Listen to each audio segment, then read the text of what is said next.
안녕하세요. 지금 보여드리는 페이지는 제 인스타그램이에요. 오늘은 이것과 같이 바느질이 들어간 키링을 만들어 볼 예정이에요.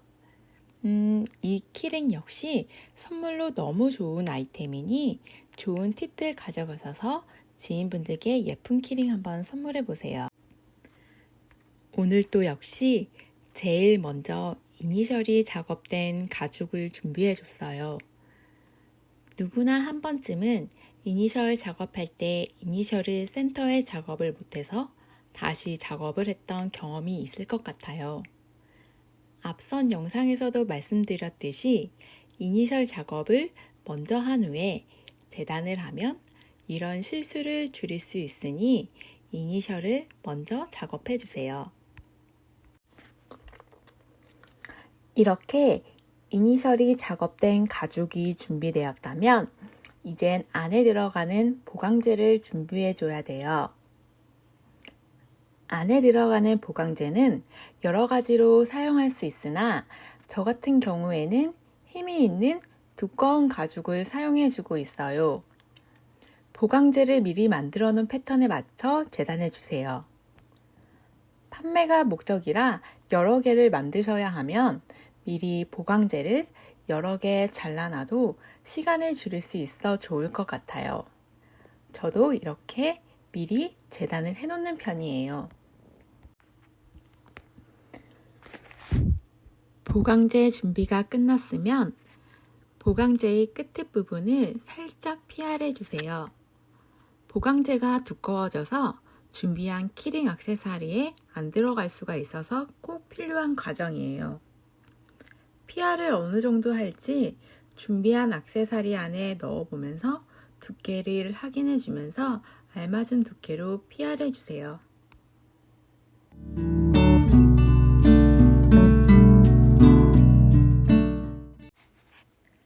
피알된 보강제까지 준비가 다 되었어요. 그 다음에는 이제 드디어 가죽을 재단할 차례예요.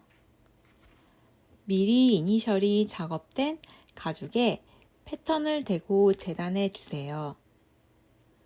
패턴에 미리 이니셜 위치를 잡아놓고 작업하는 글자의 숫자에 따라 글씨의 위치는 바뀔 수도 있어요. 디자인이 아래로 갈수록 점점 넓어지니 작업하려는 이니셜 글자의 수가 미리 표시해둔 위치에 작업하기 공간이 부족할 것 같으면 표시해둔 기준의 위치보다 살짝 아래에 작업해 주시면 돼요. 이니셜 위치를 정하고 준비가 되었으면 패턴을 대고 재단을 해주세요. 재단 후에는 준비된 액세서리에 재단된 가죽이 잘 맞는지 확인해 주세요. 빨간 가죽도 똑같이 재단해 주고 있어요.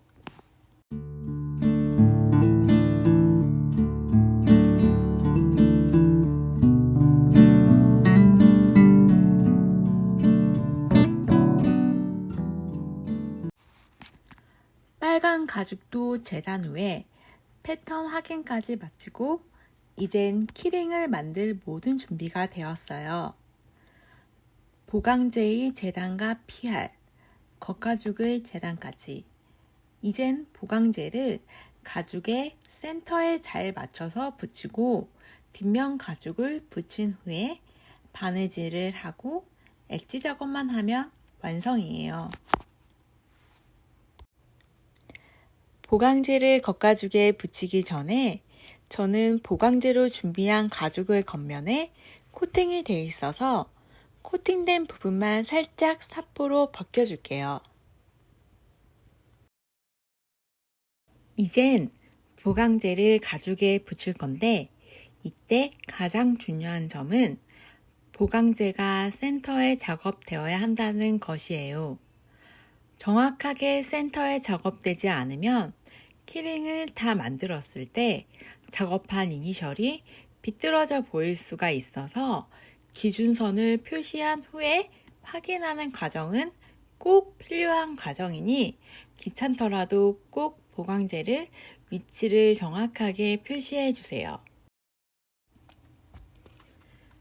패턴에 표시해둔 기준점을 보강제와 겉가죽에 모두 표시를 해주세요. 기준선을 다 표시한 후에 혹시 모르니 보강제 아웃라인을 표시해줘서 삐뚤게 표시되지는 않았는지 다시 한번 확인을 해주는 것도 잊지 마세요.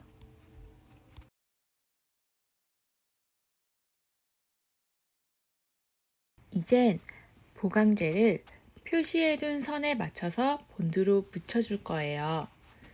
저는 보통 본드 냄새가 너무 역해서 노란 본드는 사용하지 않지만 키링을 만들 때에는 수성 본드보다 노랑 본드를 사용하는 편이에요. 왠지 더 단단하게 붙는 느낌이 들더라고요. 그런데 수성 본드는 작업하다가 묻으면 물티슈로 간단하게 닦으면 되지만 노란 본드는 책상에 묻으면 잘 떼지지 않아서 본드 지우개로 떼느라고 엄청 고생하신 분들 있으시죠?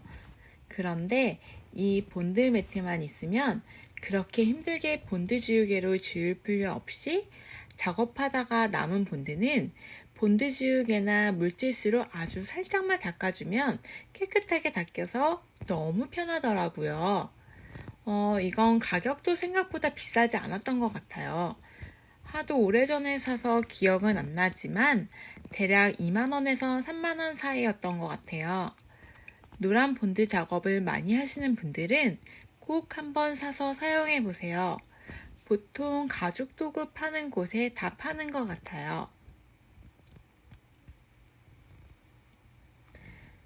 본드는 최대한 얇게 뭉치지 않게 잘 펴발라주세요. 본드 작업 후에 본드가 어느 정도 말랐으면 표시해준 라인에 맞춰 붙여주신 후 센터에 잘 맞게 작업되었는지 가죽을 뒤집어서 가죽 앞면과 이니셜을 보면서 확인을 한번 해주세요. 이렇게 확인이 끝났으면 이제는 보강제가 도드라져 보이게 해줄 거예요.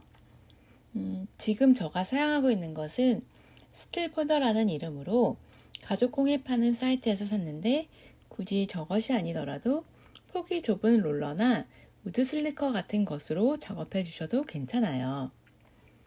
그냥 여분의 가죽 안에 키링에 사용한 보강제 여분의 조각을 붙여서 테스트를 해보신 다음에 혹시 가죽이 밀린다거나 가죽에 손상을 주지 않으면 이렇게 보강제가 도드라져 보이게 할 수 있는 도구는 아무거나 괜찮은 것 같아요.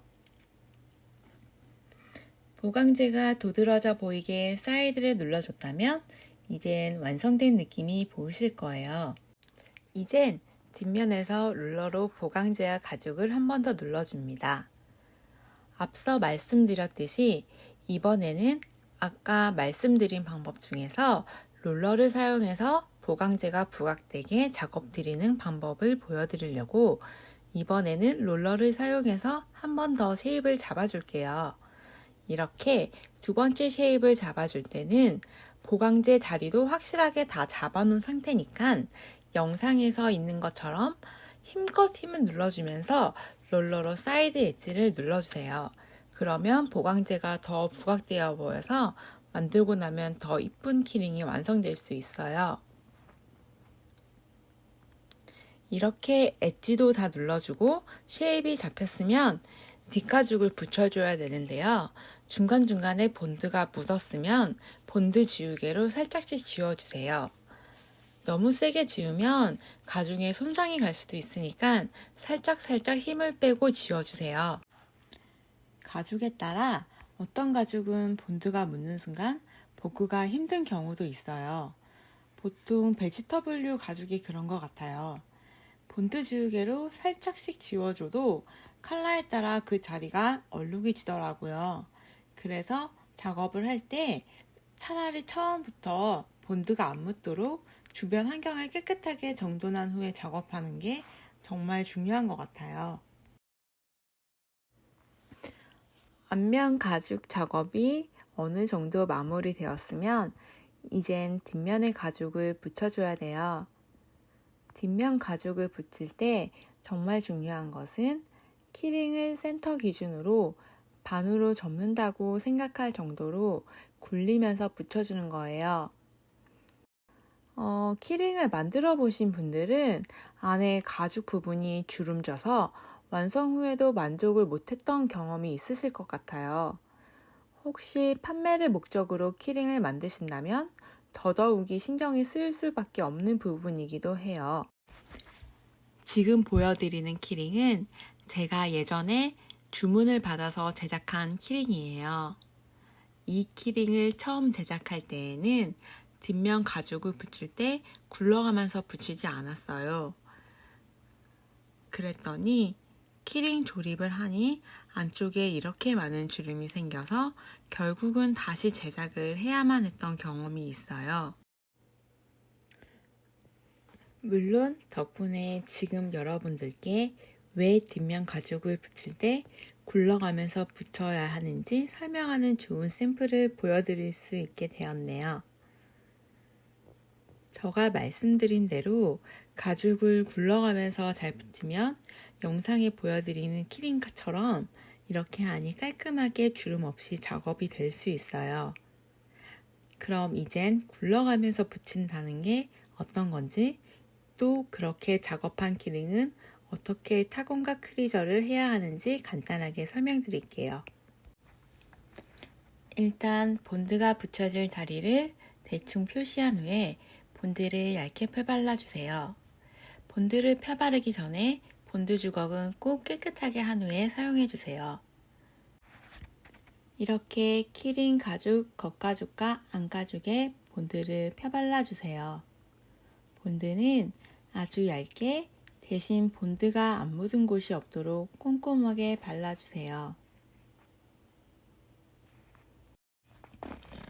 본드가 어느 정도 잘 말랐다면 두 가죽을 이렇게 살짝 반을 접어서 굴러가면서 붙여주세요. 가죽의 가장자리도 잘 붙게 꼭꼭 눌러서 잘 붙여주세요. 평평한 책상에 대고 가죽을 붙이게 되면 나중에 아까 제가 보여드린 키링처럼 안쪽 가죽에 주름이 질 수 있으니 보이는 것처럼 입체적인 물건 위에 키링을 놓고 붙여주세요. 이렇게 롤러로 사이드 엣지를 다시 한번 눌러주세요. 그리고 이젠 뒷면 가죽의 나머지 가죽을 잘라주면 돼요. 저는 먼저 가위로 뒷면에 남은 가죽을 어느 정도 잘라준 후에 칼로 정리를 해줄 예정이에요. 겉가죽과 앞가죽을 붙일 때 서로 가죽을 굴러가면서 작업을 했기 때문에 평평한 책상 위에 키링을 대고 자르려고 하면 앞가죽에 주름이 지거나 보기 싫어질 거예요. 굴러가면서 가죽을 붙여줬기 때문에 가죽이 살짝 접혀져 있으실 거예요. 이때 책상의 엣지 부분을 이용해서 작업해 주시면 돼요. 혹시 이해가 되지 않으시는 분들이 있으실까봐 짧은 영상을 준비했어요. 이렇게 책상에 있으면 책상 모서리에 재단할 수 있는 패드를 놓고 키링 가죽을 이렇게 모서리에 놓은 후에 펀치칼로 잘라주거나 일반 커터 칼로 잘라주시면 돼요. 그럼 쉐입은 유지하면서 깔끔하게 커팅을 할 수 있어요. 본드 작업, 엣지 커팅이 끝나고 이렇게 모양이 나왔네요. 이젠 목타질과 엣지 코트만 작업하면 드디어 완성이에요. 중간중간 자리를 정리해 주는 것도 중요해요. 본드 주걱에 묻어있는 본드도 닦아주고 일단 매트에 있는 본드도 정리해 주세요. 아까 말씀드렸듯이 이렇게 본드 매트를 사용했기 때문에 물티슈로 살짝살짝 지워줘도 깨끗하게 본드가 닦여요. 이젠 바느질을 위해 목타 작업을 해줘야 돼요. 목타 작업도 앞서 말씀드렸듯이 엣지 부분 커팅할 때처럼 쉐입을 유지하면서 책상 엣지에 키링 가죽을 놓고 목타질을 해주세요. 목타질까지 정리된 키링이에요. 목타 작업 후 바느질까지 맞춰준 상태예요. 바느질하는 영상은 이미 다른 분들께서 너무 좋은 영상들을 많이 올려주셔서 저는 생략했어요. 이렇게 바느질을 마친 키링이 있는데 여기서 정말 중요한 팁이 있어요. 내가 다 만들어 놓은 키링을 볼 때 나도 남들처럼 똑같이 바느질하고 엣지 작업했는데 왜 내 것만 저렇게 깔끔하게 작업되지 않을까 하는 의문을 가지신 분들이 많을 것 같아요. 저도 한때는 인스타그램에 올라오는 키링들은 예쁘고 깔끔한데 내 건 왜 이러지? 하고 엄청 고민했어요. 그래서 찾아낸 방법은 결국은 마무리 방법의 차이더라고요. 바느질을 한 후에는 아마 목타 구멍이 늘어나 있을 거예요. 그래서 뭔가 엉성한 느낌이 들어요. 그때 이런 도구로 바느질한 부분을 눌러준다거나 망치로 바느질된 부분의 부위를 정리해주면 좋아요. 이런 도구는 가죽공예 도구를 파는 사이트에서 쉽게 구하실 수가 있어요. 집게 작업을 할 때에도 여분의 가죽에 집게 자국은 남지 않는지 확인을 해주시는 것도 잊으시면 안 돼요. 자국이 난다면 꼭 얇은 가죽을 덧대고 작업을 해주셔야 해요. 이렇게 바느질 정리가 끝난 후에는 가죽에 혹시 작업 도중에 묻었을 수 있는 본드 자국이나 본드 찌꺼기 같은 것들을 본드 지우개로 정리해 주세요. 여기까지 작업이 끝났으면 엣지코트 작업을 해줘야 하는데요.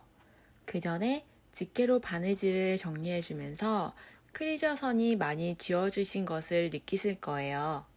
그래서 다시 한번 크리저 선 작업을 한 번 더 해준 후에 엣지 작업을 하도록 할게요. 크리저 선 작업을 하고 왔어요. 그런데 좀 더 안에 보강제 모양이 더 부각되어 보이고 더 정리되어 보이시는 거 보이시나요? 그건 바로 크리저 선 작업하면서 제가 인두기로 가죽 가장자리를 한 번 더 눌러줬기 때문이에요. 이때 사용한 인두기 팁은 이렇게 생겼어요. 마지막 크리저 선 작업 전에 이렇게 생긴 인두기 팁으로 가장자리를 한 번 더 눌러준다면 바느질도 한 번 더 정리가 되고 보강제도 부각되어 보여서 더 정리되고 깔끔한 이쁜 키링을 만드실 수 있어요. 사포로 가장자리를 정리한 후에 엣지코트 작업을 해주세요.